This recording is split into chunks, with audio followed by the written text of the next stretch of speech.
next to error Netflix mission to rescue. Meghan Markle fell in the basement. Hello and welcome to the Princess Diana News Channel. Speaking to Page 6, an industry expert confirmed the news that Netflix is going through an extremely difficult time figuring out how it can recoup its failed investment in Meghan and Harry. The insider explained that Meghan may have some plans and who she is pitching this or that idea to, director and producer, his current bosses. But what is it about? Your efforts are completely futile. Sometimes None of this is really anything other than rumors for the next few days as we wait that we had to adopt a new strategy. He was a nasty and toxic man. Her reputation is definitely ahead of her. So, in Hollywood, avoid her on every street corner. The door slammed shut in front of him. The roads are blocked, so she won't try to cross them. No one wants to give him time, and certainly no one wants to take his calls or hear from his PR and talent agency. So, first of all, we have to remember that Hollywood is completely shut down right now. Everyone, and I mean everyone, the writers, the unionized actors, they're all on strike, and as far as I know, there's no sign of this dispute being resolved anytime soon.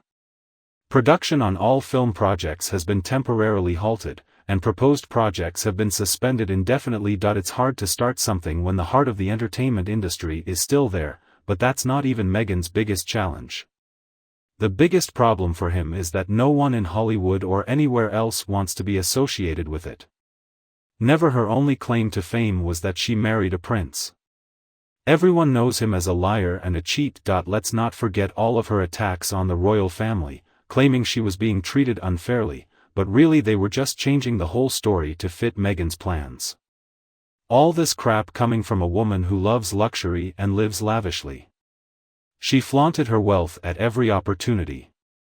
She uses this wardrobe to attract attention because it's what she's been craving. Such is the focus on publicity and controversy. All this sacrifice and lying gets old very quickly and is extremely repetitive. It's boring at this point. No one wants to hear their nonsense anymore. No one wants what Meghan has to offer. No one wants what she's selling, even if she's a duke. It doesn't matter, nobody cares and nobody cares. Yes, I know she played the role from the 20th to the 11th all the way through 2019. But contrary to what she said before, as the main star of the cable show, his character played a minor role in the overall plot of the series. Now the real stars are Patrick J. Adams and Gina Torres. Obviously, Meghan might never have gotten the job if it wasn't for her then-husband, Trevor Angerson. He pulls the strings for her and makes connections behind the scenes. Now I think Netflix has decided to continue the show, which is why you can watch Costumes on Netflix anytime. Oh, I do not know. I do not have either. 2018 Patrick Adams and Meghan left the show, so the latest final season of 2019 has 10 episodes with new characters and a whole new twist when it airs. Does it air on the US network? Surprisingly, it's more popular on Netflix now than it was then.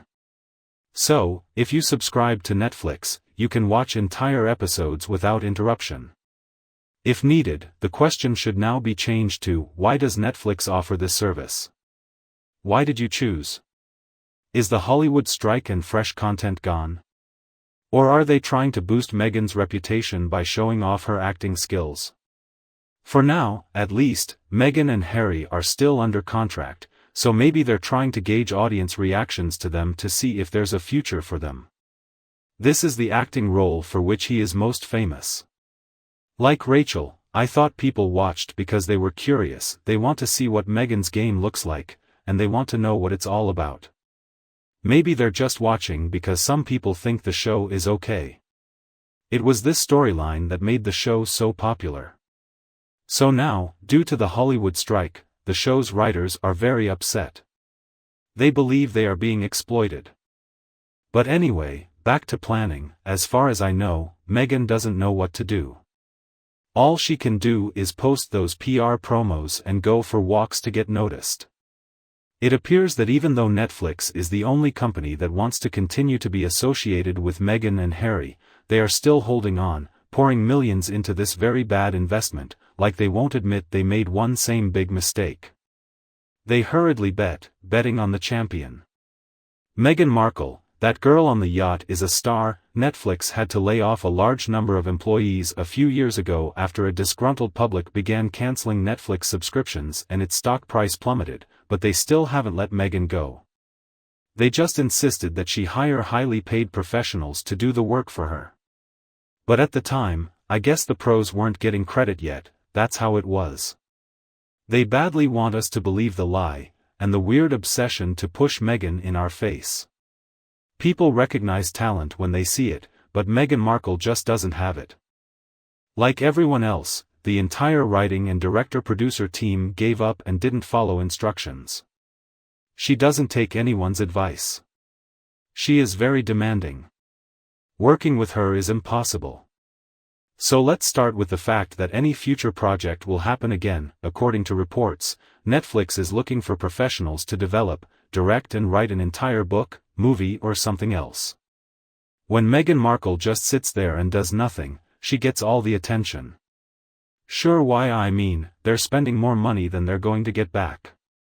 We're talking millions and millions, in addition to the ridiculous amount they've hired him for in a futile attempt to squeeze another dollar out of Meghan, and spend millions on it. I think people have made that clear, as have those who have let go of the heavy burden of actors and big names. No one likes Meghan Markle, she's just a nuisance and she's disgusting. I don't think the protests are going to get any bigger, but I think Netflix loves her for a reason. Even with all the trash and laughs on her face, they're still putting a lot of money in her instead of her bank of account. Or of course, but in his project. Meghan always needs a man, too. She never really developed her ability to rise up in the world, claiming that she received a good education from her father, but not enough to succeed on her own. She begins a whole scheme of simple rebellion under the wing of men. We still see this pattern happening today. If Meghan wants to take charge of her own existence, then she has to work on herself. I mean, she became a liar, a thief.